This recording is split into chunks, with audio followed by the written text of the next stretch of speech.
시간 우리에게 주시는 하나님의 말씀은 데살로니가 전서 2장 10절에서 20절입니다.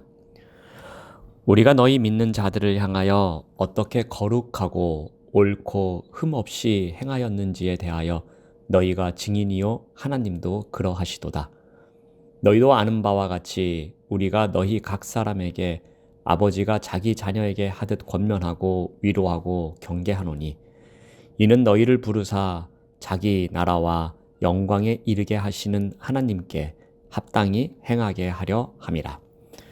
이러므로 우리가 하나님께 끊임없이 감사함은 너희가 우리에게 들은 바 하나님의 말씀을 받을 때에 사람의 말로 받지 아니하고 하나님의 말씀으로 받음이니 진실로 그러하도다. 이 말씀이 또한 너희 믿는 자 가운데에서 역사하느니라. 형제들아, 너희가 그리스도 예수 안에서 유대에 있는 하나님의 교회들을 본받은 자 되었으니 그들이 유대인들에게 고난을 받음과 같이 너희도 너희 동족에게서 동일한 고난을 받았느니라.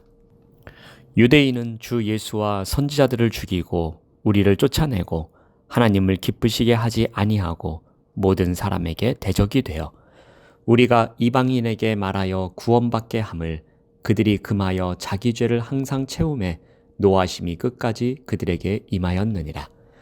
형제들아, 우리가 잠시 너희를 떠난 것은 얼굴이요 마음은 아니니 너희 얼굴 보기를 열정으로 더욱 힘썼노라. 그러므로 나 바울은 한 번, 두 번 너희에게 가고자 하였으나 사탄이 우리를 막았도다. 우리의 소망이나 기쁨이나 자랑의 면류관이 무엇이냐?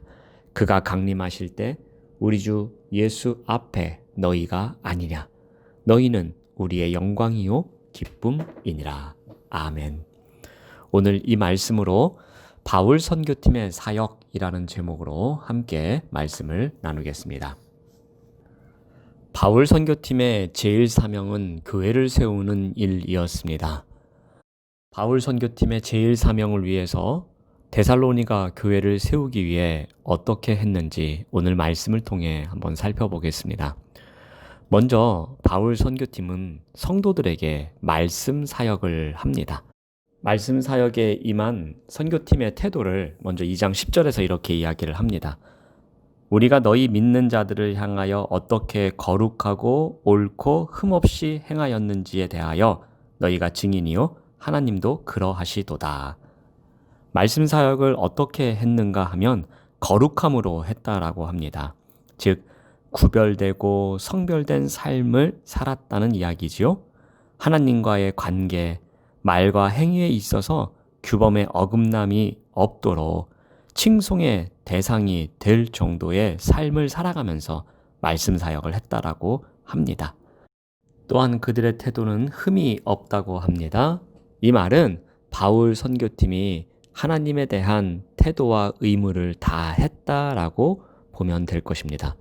또한 그들의 태도가 옳았다고 합니다. 이것은 인간에 대한 태도와 의무를 성실하게 실행했음을 의미합니다.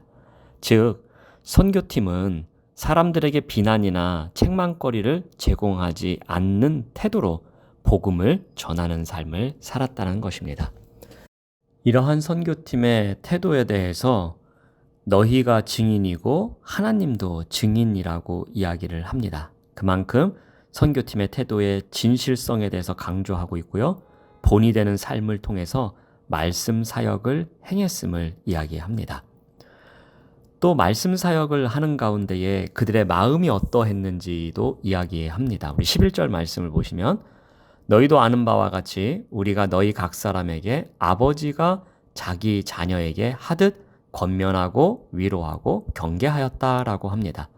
즉 그들의 마음은 아버지의 마음이었다라고 합니다. 여러분, 아버지의 마음은 일방적입니다. 그리고 헌신적입니다. 엄격한 듯 하지만 깊은 사랑이 담겨져 있습니다. 그리고 아버지의 마음은 위로가 됩니다. 때로는 깨달음을 줍니다. 아버지의 마음으로 권면하고 위로하고 경계하였다라고 합니다. 또한 말씀 사역의 목표가 있습니다. 그 목표는 12절에 보시면 이는 너희를 부르사 자기 나라의 영광에 이르게 하시는 하나님께 합당히 행하게 하려 함이라. 이들이 복음을 전하는 것은 단순히 사람의 귀를 즐겁게 하기 위한 사역이 아니었습니다. 교회를 세우기 위해서 복음을 전했는데 하나님 앞에서 온전한 자로 서서 자신을 부르신 하나님께 합당히 행하며 살아가게 하는 것을 목표로 삼았습니다. 자, 그 결과 어떠한 일이 생깁니까? 13절 말씀을 보면은 이러므로 우리가 하나님께 끊임없이 감사함은 너희가 우리에게 들은 바 하나님의 말씀을 받을 때에 사람의 말로 받지 아니하고 하나님의 말씀으로 받음이니 진실로 그러하도다. 이 말씀이 또한 너희 믿는 자 가운데에서 역사하느니라. 바울과 선교팀의 말씀 사역의 결과가 있는데요. 그 결과를 감사함으로 고백을 합니다. 그 감사의 고백의 내용이 무엇입니까? 말씀의 능력이 선교팀 안에 나타났다라는 거죠. 그리고 그 선교팀이 그 말씀을 전하고 가르칩니다. 그런데 이 가르침을 듣는 사람들이 어떻게 들었다는 겁니까? 사람의 말이 아닌 하나님의 말씀으로 받았다라는 거예요. 그래서 동일한 능력이 데살로니가 교회 성도들 안에서도 나타나게 된 것입니다. 선교팀의 말씀 사역으로 인해서 어떠한 일이 생깁니까? 그들의 믿음이 성장해 가는 일, 그러한 일이 발생하고 있습니다.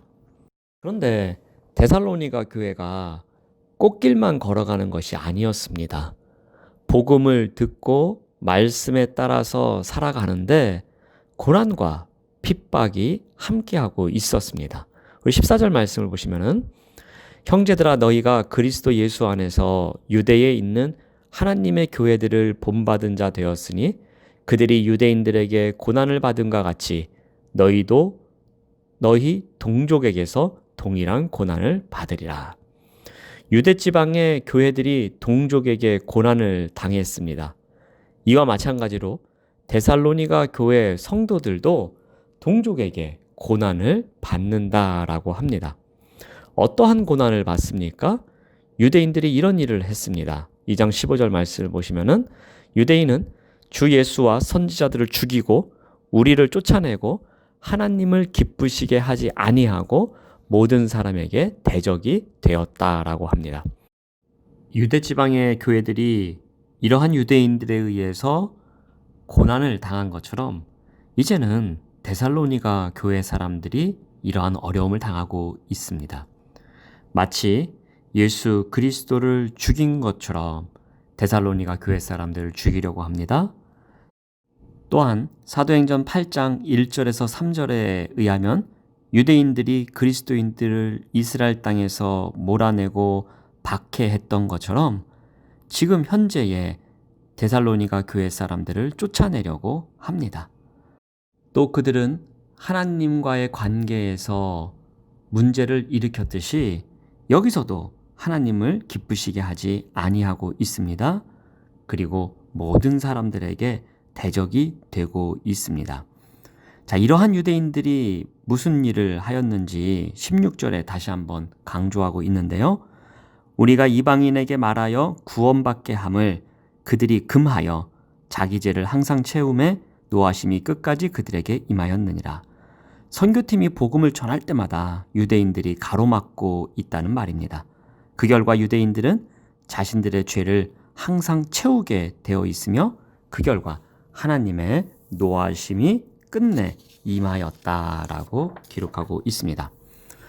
바울과 선교팀은 어려움을 당하고 있는 데살로니가 교회를 향하여 중요한 사역을 하나 더 합니다. 바로 2장 17절 말씀을 봅니다. 형제들아 우리가 잠시 너희를 떠난 것은 얼굴이요 마음은 아니니 너희 얼굴 보기를 열정으로 더욱 힘썼노라. 바울은 어려움을 겪고 있는 그들과 떨어지는 것이 단순한 분리가 아니라 큰 고통임을 이야기합니다. 헤어진 지 짧은 시간이 지났으나 바울에게는 길게 느껴졌다라고 합니다. 바울은 이 헤어짐이 몸으로는 헤어짐이지만 마음으로는 아님을 다시 한번 이야기합니다. 그래서 다시 만나는 것에 대한 열망을 이야기합니다. 다시 얼굴 보기를 힘썼지만 그렇게 하지 못했다라고 말합니다. 그 이유가 무엇인가 하면 18절을 보시면 사탄이 우리를 막았도다. 바울은 데살로니가 재방문을 열정적으로 추진하였습니다. 하지만 사탄의 방해로 바울의 뜻은 성취되지 못했습니다. 사탄은 데살로니가 선교가 실패하길 원했고 바울은 사탄과의 영적 전쟁을 감당해야 했습니다. 사탄의 방해가 있지만 바울은 데살로니가 성도들의 영적 성장과 열매에 대해서 매우 자랑스러워합니다. 그래서 19절에서 20절에 말하기를 우리의 소망이요 기쁨이고 자랑의 면류관이라고 이야기를 합니다. 그리고 너희들이 영광이요 기쁨이라고 말합니다. 바울은 데살로니가 교회 성도들이 소망이고 기쁨이고 면류관이요 영광이요 기쁨이라고 말하면서 그들을 위로하고 있습니다. 바울 선교팀의 중요한 사역 가운데 하나가 바로 위로하는 사역이었습니다. 복음을 듣고 교회가 온전히 세워져 가는 그 상황 가운데에 온갖 핍박을 당하고 있는 데살로니가 교회를 향하여 위로의 메시지를 전합니다. 너희들을 만나고 싶다. 너희들을 몇 번이나 만나려고 하였지만 사탄의 방해로 만나지 못하는 현실이다. 그러나 중요한 것은 너희들이 우리의 소망이요 기쁨이요 자랑의 면류관이다 라고 말하면서 그들을 위로하고 있습니다. 데살로니가 교회를 세우기 위한 바울 선교팀의 선교 전략은 크게 두 가지가 오늘 본문에 나옵니다. 하나는 말씀 선포 사역이고 하나는 위로 사역입니다. 자, 그런데 이러한 선교팀의 중요한 사역은 이 시대에 우리 교회의 사역이기도 합니다. 이 시대에 우리 교회가 어떠한 사역으로 한국교회를 세워나가야 하는지를 정확하게 알려주고 있습니다. 하나는 말씀 사역, 다른 하나는 위로 사역입니다. 코로나19 때문에 많은 사람들이 어려워하고 있는 이때에 말씀 사역과 더불어 우리에게 필요한 중요한 사역이 위로 사역임을 알려줍니다. 우리 안에 있는 사람들의 아픔과 또 우리 밖에 있는 사람들의 어려운 현실, 그것을 위해서 우리가 함께 기도하고 또 함께 위로하는 자리에서 살아가는 것, 그것이 이 시대에 우리에게 주신 가장 중요한 사명 중에 하나일 것입니다. 오늘 하루도 우리의 위로가 필요한 사람들을 향하여 따뜻한 위로의 메시지를 전하는 위로 사역자의 삶을 살아가시는 우리 모두가 되시기를 바랍니다. 기도하겠습니다. 하나님 감사합니다. 데살로니가 교회를 세워가기 위해서 말씀 사역과 위로 사역을 감당했던 바울 선교팀처럼 이 시대에 우리에게 맡겨진 삶의 자리에서 말씀 사역과 위로 사역을 최선을 다해 살아가는 우리 모두가 되도록 인도하여 주시옵소서. 무엇보다도 코로나19 때문에 힘든 이 시대에 위로 사역을 온전히 감당하는 참된 위로자가 될 수 있도록 인도하여 주시옵소서. 예수님의 이름으로 기도드립니다.